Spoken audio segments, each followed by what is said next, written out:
বৌমা তোমরা কি রান্না করছো? মা ডাল ভাত আর এঁচড় রান্না করছি। তোমাদের সাহস হয় কি করে? আমার মেয়ে এসেছে আর তোমরা ইঁচড় রান্না করছো?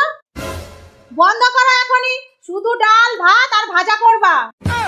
মা আমি ডাল আর ভাজা দিয়ে ভাত খেতে পারি না তো। তাহলে বাড়ি চলে যা।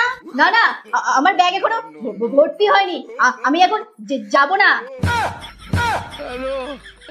খাবার হয়ে গেছে, সবাই খেতে আসো।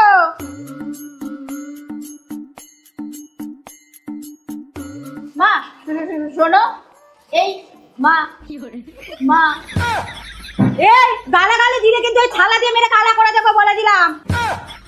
আরে আমি বলছি এই মানুষটার রান্না খুব ভালো হয়। এই নাও মা মাংস, পাশের বাড়ির ঝুমা বৌদি দিয়ে গেল। আমি খাবো। এই না, আজকে শনিবার, কালকে খাবি। বৌমা রেখে দাও মাংসটা।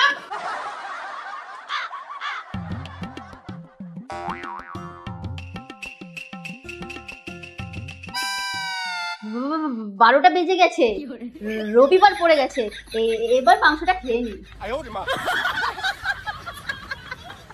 এই মাংস খাবি না, ওপরে দেখ। এই থালা দিয়ে মেরে কালা করে দেবো কিন্তু।